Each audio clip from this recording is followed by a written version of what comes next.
ပြီးခဲ့တဲ့အပိုင်းရဲ့စသိန်းကမ်းမှာတော့ရိုစီနဲ့ရှောင်းဖန်တို့ဟာဖန်တောင်အောက်ကိုမတော်တဆပြုတ်ကျသွားခဲ့ပြီးအဲ့ဒီနေရာမှာပြောင်းလို့သားအမိနဲ့မမျော်လင့်မဲ့ဆုံတွေ့ခဲ့ကြပါတယ်။ဒါပေမဲ့သူတို့အခြေအနေကိုဆွေးနွေးလို့တောင်မပြီးသေးခင်မှာပဲအေယာမမွေးဆိုးကြီးတစ်ကောင်ရုတ်တရက်ရောက်ရှိလာပြီးတိုက်ခိုက်တာကြောင့်ရိုစီတယောက်ပြင်းထန်စွာထိခိုက်မိပြီးတတိလစ်သွားခဲ့ရပါတယ်။အဲ့ဒီနောက်မှာတော့ရှောင်းဖန်နဲ့ပြောင်းတို့ဟာငွေဆိုးကြီးရဲ့ရန်ကနေလွတ်မြောက်ဖို့အပြင်းထန်ခုခံတိုက်ခိုက်ရင်းနဲ့ကူတစ်ခုတည်းကိုမတော်တဆပိတ်မိသွားခဲ့ကြပါတယ်။ကူထဲရောက်တဲ့အခါမှာတော့ရှောင်းဖန်ကပြောင်းဟာသူတို့နဲ့လမ်းစဉ်မတူတဲ့မိစ္ဆာတယောက်ဆိုတာကိုအသက်တည်သွားပြီးပြင်းပြင်းထန်ထန်အချင်းများခဲ့ကြပါတယ်။ပြောင်းကလည်းစိတ်တူတူနဲ့ပဲနင်ကငါ့ကိုဒီလောက်တောင်ယွန်ရှာမုန်းတီးနေတယ်ဆိုရင်လေကိုလန်းကိုရှာပြီးဒီကူထဲကနေအမြန်ဆုံးသာထွက်သွားတော့လို့ဒေါသတကြီးနဲ့ခက်ပြက်ပြက်ပြောဆိုလိုက်ပါတော့တယ်။အခုဒီအပိုင်းစမှာတော့ရှောင်းဖန်ဟာတယောက်တည်းထွက်ပေါက်ရှာဖို့ကူထဲမှာဟိုဟိုဒီဒီလျှောက်သွားနေတာကိုတွေ့ရမှာပါဒါပေမဲ့ဒီကူကြီးဟာအလွန်ပဲနှဆိုင်ပြီးလမ်းတွေကလည်းအသွယ်သွယ်နဲ့ရှုပ်ထွေးလာပါတယ်လမ်းတစ်လျှောက်မှာတော့ထူးဆန်းအံ့ဩဖွယ်ကောင်းတဲ့တွေးရောင်ကြောက်တုံးတွေနဲ့တွေးလိုမျိုးနေရဲနေတဲ့အရေးတွေစီးကျနေတဲ့ရေတခွန်တွေကိုတွေ့လိုက်ရပါတယ်ဒီအကြောင်းကိုရှောင်းဖန်ကပြောပြလိုက်တဲ့အခါမှာတော့ပြောင်းဟာချက်ချင်းပဲစိတ်ဝင်စားသွားပြီးသူ့ကိုအဲ့ဒီနေရာစီအမြန်ဆုံးလိုက်ပို့ဖို့တောင်းဆိုပါတယ်တကယ်ပဲတွေးရောင်ကြောက်တုံးတွေတောက်ပနေတဲ့အဲ့ဒီနေရာကိုရောက်တဲ့အခါမှာတော့ပြောင်းကဒါဟာတခြားနေရာမဟုတ်ဘူးရှေးဟောင်းတဏ္ဍာရီတွေကတွေးဆက်ကူပဲဆိုတာကိုအသေးချာသိသွားပါတော့တယ်အဲ့ဒီလိုနဲ့သူတို့စူးစမ်းနေတော့မှပဲပြောင်ကမတော်တဆတစ်ခုခုကိုသွားကင်မိလိုက်ရကနေသူတို့နှစ်ယောက်လုံးအောက်ဘက်ကပိုးပြီးနှက်ဆိုင်တဲ့ကူအစ်စ်တစ်ခုတည်းကိုထပ်ပြီးပြုတ်ကျသွားပြန်ပါတယ်အဲ့ဒီမောင်မဲနေတဲ့ကူထဲမှာတော့ထူးဆန်းတဲ့အယိုးစုတစ်ခုကိုတွေ့လိုက်ရပြီးပြောင်ကဒါဟာလွန်ခဲ့တဲ့နှစ်ပေါင်း800ကျော်ကတကဘာလုံးကိုတုံလုံးချောက်ချစေခဲ့တဲ့ဟေဂျင်ရဲ့အယိုးစုပဲလို့အံ့ဩတုံလုံးစွာပြောလိုက်ပါတယ်ပြောင်ကအဲ့ဒီအယိုးစုကိုသွားထိမိလို့အစိတ်မိသွားပေမဲ့ပါနတ်တူပြီးချက်ချင်းပဲအစိတ်တွေကိုဖယ်ရှားပြစ်နိုင်ခဲ့ပါတယ်ရှောင်းဖန်ကဒီအယိုးစုဟာဟေဂျင်မန်ဘလို့တိတာလဲလို့မေးတဲ့အခါမှာတော့ပြောင်ကဟေဂျင်ဟာတွေးတန့်စင်ကမ်းမကိုင်းရဲ့ဂိုင်းချုပ်ဖြစ်ပြီးတွေးဆုပ်တဲ့ပရိစေးရဲ့အစွမ်းကိုတုံးကသူ့ကန်းကိုအင်အားကြီးဆုံးဖြစ်အောင်လုပ်ခဲ့သူဖြစ်ကြောင်းသူ့ရဲ့အဖိုးတန်ရတနာတွေကိုလည်းဒီကူထဲမှာပဲလျှို့ဝှက်ထားတဲ့ကြောင်းအတိတ်ကအကြောင်းတွေကိုပြန်ပြောပြပါတယ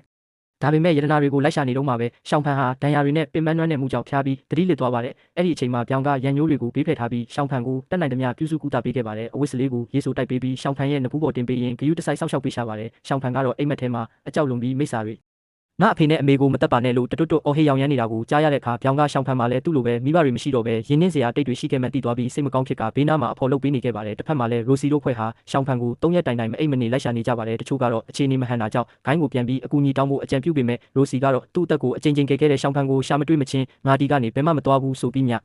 တက်ရည်တွေနဲ့ဇွဲနှပဲကြီးစွာညှင်းဆန်နေခဲ့ပါတ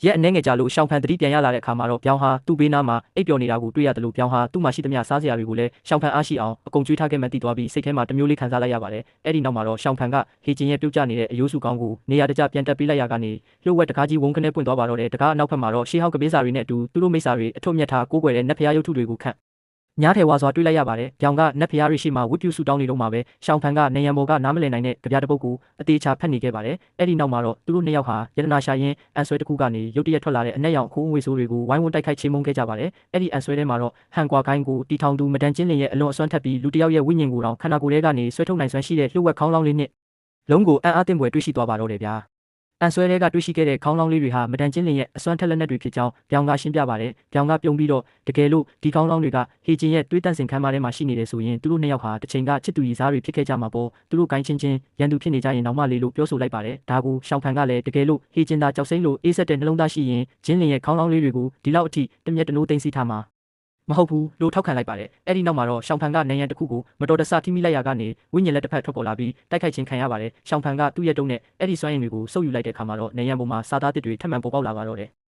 ပြောင်ကအဲ့ဒီစာသားတွေကိုကြည့်ပြီးဒါဟာမိစ္ဆာတွေပညာသင်ယူတဲ့ကောင်းကင်ဘုံကျမ်းစာထဲကစာသားတွေဖြစ်ကြောင်းသိသွားပေမဲ့ရှောင်းဖန်ကတော့ဒီစာသားတွေဟာလူသားတွေရဲ့ဗုဒ္ဓဘာသာကျမ်းစာတွေထဲမှာလည်းရှိနေတာကိုတွေးလိုက်ရတဲ့အတွက်လူသားနဲ့မိစ္ဆာတို့ရဲ့အဆုံးအမတွေကဘလို့လုပ်ပြီးအတူတူဖြစ်နေရတာလဲဆိုတာကိုနားမလည်နိုင်အောင်ဖြစ်သွားပါတယ်။အဲ့ဒီအချိန်မှာတခြားတစ်ဖက်မှာရှိတဲ့ရိုစီဟာသူ့ကိုင်းစီပြန်ရောက်သွားပေမဲ့ရှောင်းဖန်အတွက်စိတ်ပူပြီးဘာကိုမှအာရုံမစိုက်နိုင်ပဲဖြစ်နေခဲ့ပါတယ်။ကူထဲမှာပိတ်မိနေတာရက်ပေါင်းများစွာကြာလာတဲ့အခါမှာတော့သူတို့နှစ်ယောက်လုံးအစားအသောက်မရှိပဲအလွန်အမင်းအားရင်ချိုးတဲ့လာကြပါတယ်လွတ်လန်းမှမြင်တော့တဲ့အစုံပြောင်ကဓာတ်တစ်ချောင်းထုတ်ပြီးငါကမိစ္ဆာတယောက်ပဲငါ့ကိုတက်ပြီးငါအသားကိုစားကနင်းအသက်ဆက်ပါတော့လို့ပြောပြီးသူ့ကိုယ်သူအဆုံးစီရင်ဖို့ကြိုးစားပါတယ်ရှောင်းဖန်ကဓာတ်ကိုလုံးဝလက်မခံပဲပြောင်ရဲ့ဘေးနားကိုဓာတ်နဲ့ပြစ်ပေါက်ကသူ့ကိုတားဆီးလိုက်ပါတယ်အဲ့ဒီနောက်မှာတော့ပြောင်ဟာသူ့ရဲ့နာကျင်စရာအတိတ်တွေကိုရှောင်းဖန်ကိုရင်ဖွင့်ပြောပြပါတော့တယ်ပြောင်အသက်6နှစ်သားအရွယ်တုန်းကသူ့အမေကသူ့ကိုသူ့ဖိုးစီပို့ပေးဖို့အတွက်ဂူတစ်ခုလေးကိုခေါ်သွားခဲ့ပါတယ်။ဒါပေမဲ့အဲ့ဒီအချိန်မှာတီယန်ရင်ကျောင်းတော်ကဘုန်းကြီးတစ်ပါးကဂူကိုပိတ်ဆို့ပြီးတိုက်ခိုက်ခဲ့တာကြောင့်ကြောက်တုံးတွေပြိုကျပြီးသူ့ဖိုးတိတ်ဆုံးသွားခဲ့တယ်လို့သူနဲ့သူ့အမေလည်းဂူထဲမှာပိတ်မိသွားခဲ့ပါတယ်။ဂူထဲမှာအစာရေစာပြက်လက်ပြီးငတ်မွတ်လာတဲ့အခါမှာသူ့အမေဟာသူ့သားကိုသူလှိဖြတ်ပြီးပြောင်ကိုကျွေးမွေးခဲ့ရပါတယ်။နောက်ဆုံးမှာသူ့အဖေကသူတို့ကိုလာရှာတွေ့တဲ့အခါမှာတော့သူ့အမေနဲ့အဖိုးရဲ့ချကေနေကိုကြည့်ပြီးပြောင်ကိုတောင်တက်ပစ်ချင်တဲ့အထိဒေါသထွက်ခဲ့ကြတယ်လို့ငိုယိုရင်းပြောပြပါတယ်။ရှောင်းဖန်လည်းပြောင်ရဲ့ဘဝကိုတနာသွားပြီးသူ့ကိုစိတ်သက်ခိုင်မာအောင်နှစ်သိမ့်ပေးခဲ့ပါတယ်။ အဲ့ဒီနောက်မှာတော့ပြောင်းဟာသူတို့ဒီကူတဲကနေလွတ်တော့မှာမဟုတ်ဘူးလို့တွေးပြီးနောက်ဆုံးအချိန်အနေနဲ့သူတို့ရဲ့နက်ဖျားတွေကိုဝတ်ပြုစုတောင်းကသူ့ရဲ့သွေးကိုပူဇော်လိုက်ပါတယ်ရှောင်းဖန်ကသူ့ကိုတားဖို့စူးစမ်းရင်းနဲ့လက်ဆက်သွားတာကြောင့်သူတို့နှစ်ယောက်လုံးရဲ့သွေးတွေဟာမြေပြင်ပေါ်ကအမတ်သားတွေပေါ်ကိုကျသွားပါတော့တယ်အဲ့ဒီအချိန်မှာပဲမြေပြင်ပေါ်ကအမတ်သားတွေဟာတောက်ပလာပြီးခေါင်းလောင်းတက်ဆင်ရမယ့်နေရာတစ်ခုပေါ်လာပါတယ်ပြောင်းကခေါင်းလောင်းလေးတွေကိုတက်ဆင်လိုက်တဲ့အခါမှာတော့ဂူနရံကြီးပြိုကျသွားပြီးအပြင်ကိုထွက်နိုင်မဲ့လမ်းတစ်ခုပေါ်ပေါက်လာပါတော့တယ်ကူပြင်ပကိုရောက်တဲ့အခါမှာတော့သူတို့နှစ်ယောက်သားတောကောင်တကောင်ကိုဖမ်းယူစားတောက်ကြပါတယ်စားတောက်နေရင်းနဲ့ပြောင်းဟာရှောင်းဖန်အပေါ်မှာထားရှိတဲ့သူ့ရဲ့မြစ်တာတွေကိုမျက်ဝန်းတွေထဲမှာမြင်တွေ့နေရပါတယ်နောက်တစ်နေ့မနက်မှာရှောင်းဖန်ကတယောက်တည်းထိုင်ပြီးစဉ်းစားနေတဲ့အခါပြောင်းကဘာတွေတွေးနေတာလဲလို့လာမေးပါတယ်ရှောင်းဖန်ကကူထဲမှာပြောင်းကသူ့အသက်ကိုဘလို့ကယ်ခဲ့ပြီးဘလို့ပြုစုခဲ့တယ်ဆိုတာကိုတွေးနေတာဖြစ်ကြောင်းအနာဂတ်မှာပြောင်းအတွက်တစ်ခုခုပြန်လုပ်ပေးခြင်းကြောင်းပြောပါတယ်ပြောင်းကတကယ်လုပ်ပေးခြင်းရင်ငါနဲ့လိုက်ခဲ့ပြီးမိစ္ဆာပညာရက်တွေကိုသင်ယူပါလားလို့ခေါ်တဲ့အခါမှာတော့ရှောင်းဖန်ကငါကမှန်ကန်တဲ့လမ်းစဉ်ကိုပဲမျက်နှိုးတာမှုမိစ္ဆာပညာကိုဘယ်တော့မှသင်မှာမဟုတ်ဘူးလို့ပြက်ပြက်သားသားညင်းဆိုလိုက်ပါတယ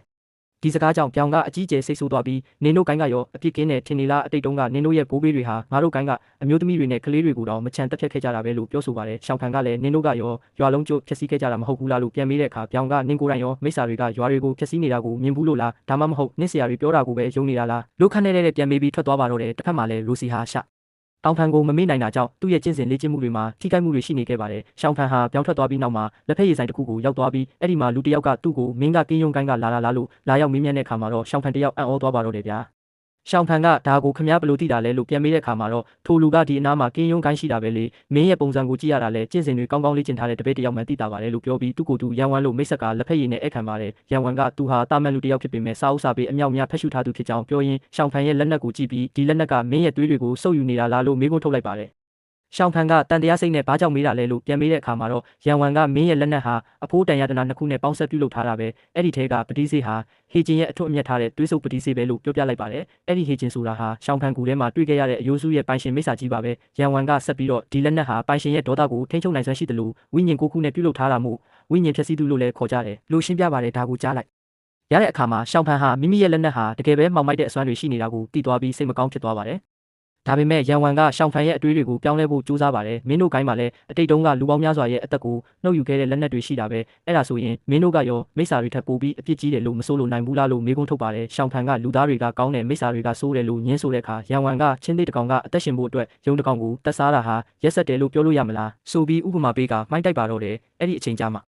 ရှောင်းဖန်ကရန်ဝမ်ဟာတာမန်လူမဟုတ်ပဲမိစ္ဆာတယောက်ဖြစ်မှန်ရိပ်မိပြီးဒေါသထွက်သွားပေမဲ့ရန်ဝမ်ကတော့ရုတ်တရက်ပျောက်ကွယ်သွားပါပြီရှောင်းဖန်ဟာသူ့လက်နက်ကိုကြည့်ပြီးဒါဟာမိစ္ဆာလက်နက်ဖြစ်နေရင်တော့ငါကတော့ကောင်းတဲ့နေရာမှာပဲအသုံးချမယ်လို့တနိဋ္ဌာန်ချလိုက်ပါတယ်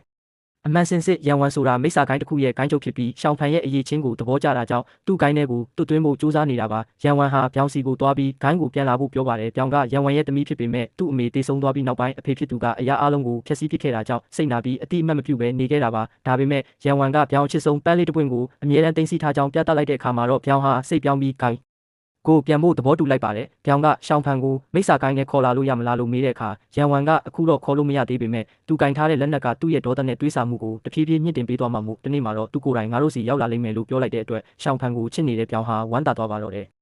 နောက်ပိုင်းမှာရှောင်းဖန်ဟာလူသူကင်းမဲ့ပြီး၆ကတ်နေတဲ့မြို့တစ်မြို့ကိုရောက်သွားပါတယ်။အဲ့ဒီမြို့မှာအမီသုံးချောင်းပါတဲ့မြေကွေးမိစ္ဆာရောက်နေသည်ဆိုတဲ့ကြေညာချက်ကိုဖတ်လိုက်ရပါတယ်။အဲ့ဒီအချိန်မှာအနာကအဖိုးအိုတယောက်ကမင်းကကင်းယုံကိုင်းကမဟုတ်လားလို့လာမေးပါတယ်။အဲ့ဒီအဖိုးအိုကသူ့ကိုယ်သူအတိတ်နဲ့အနာဂတ်ကိုမြင်နိုင်သူလို့ပြောပြီးရှောင်းဖန်ရဲ့ငယ်ဘဝကနာကျင်စရာတွေကိုမှန်ကန်အောင်ဟောပြောပြလိုက်ပါတယ်။ရှောင်းဖန်ကအံ့ဩသွားပြီးအနာဂတ်ကိုဘယ်လိုပြောင်းလဲရမလဲလို့မေးတဲ့အခါအဖိုးအိုကတင်းကားပြား10ပြားတောင်းပါတယ်ရှောင်းဖန်မှာ4ပြားပဲရှိပေမဲ့အဖိုးအိုကအတင်းယူလိုက်ပါတယ်။